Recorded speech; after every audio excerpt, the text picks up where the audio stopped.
चलो यही भिडियो रे आमे धातु मानकर भौतिक धर्म गुड़िक विषय आलोचना करवा। प्रथम लक्ष्य कर ये जो पीरियडिक टेबल टी देखी ये पर्याय सारणी ये जो धातु गुड़िक जो मौलिक गुड़िक तुम देखुच एगुड़िक होती उपधातु। ठीक अच्छे यही उपधातुर बाम पार्श्व जहाँ अच्छा से धातु कह जाए और यार दक्षिण पार्श्व जहाँ सब अच्छी एगुड़ी आम अधातु बोली कही था। तेरे धातु गुड़िकर किसी निर्दिष्ट धर्म अच्छे। तेरे प्रथम धर्मटी कौन जे जानी रख जितेबाला एक विशुद्ध अवस्था धातुर पृष्ठ चकचक करे धातुर यह धर्म को धातव दीप्ति बा धातव उज्ज्वलता बोली कह जाए। तेणु आम कहीपर जे धातु गुड़िकर उज्ज्वलता थाए एवं जदि आम धातु को बाड़ेबा किंबा भांगिया चेष्टा करिबा ता सहजरे भांगी न थाए। तेणु यह मध्य धातुर एक भौतिक धर्म जहाँकि आम कहीपर धातु गुड़िक साधारणतः भाव में दृढ़ बा शक्त अटंती।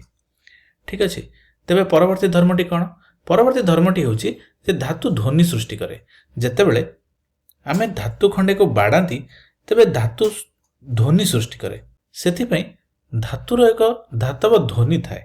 तेणु तुम्हें मैंने देखि स्कूल रे जो घंटी थाए ताको बाड़ेले किसी ध्वनि सृष्टि हुए। तेणु यह एक धातुर भौतिक धर्म। पुनश्च जदि आम धातु को देखा यह गृह तापमात्रा रे कठिन अवस्था थाए एवं मात्र गोटे धातु अच्छी जहाँकि मर्क्यूरी बा पारद जहाँकि गृह तापमात्रा रे तरल अवस्था थाए। बाकी समस्त धातु साधारणतः भाव में गृह तापमात्रा रे कठिन अवस्था था। एगुड़िक हूँ धातुर किछि धर्म। तेरे परवर्ती धर्मटी कौन ना धातुर नमनीयता थाए। नमनीयतार अर्थ कौन जदि आम धातु को कौन हातुड़ी साहाय्य बाड़ेबा ताहा न भांगी एक पतला चादर परी हो जाए एवं यही गुण को आम धातुर नमनीयता बोली कही था। सुना और रूपारे धातुर नमनीयता गुण सर्वाधिक थाए एवं ता छड़ा धातु को आम टाणी तार तैयारी करि पारथांती। तेणु धातुर यही गुण को आम तन्यता बोली कह जाए एवं धातुर तन्यता थाए। तेबे जानी रख जे 1 ग्राम सुनारू प्राय 2 किलोमीटर दैर्घ्यर तार टणा जाय पारे। तेणु धातुर यह नमनीयता एवं तन्यता गुण जोगु आम आम आवश्यकता अनुसार सेगुड़िकर आकार बदलाई पारती।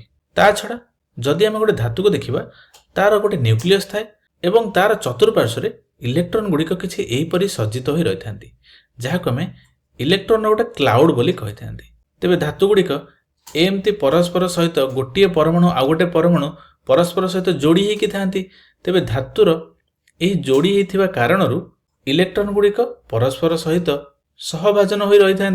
तेणु एत इलेक्ट्रॉन परस्पर सहित लगिक रही कारण धातु गुड़िक विद्युत परिवहन करती। तेणु आम कहीपर जे धातु गुड़िक विद्युत सुपरिवाही अटंती एवं जेहेतु यही धातुरे थिबा परमाणु मध्यरे देख गोटे न्यूक्लियस रु अन्य एक न्यूक्लियस मध्यरे केते गैप अछि।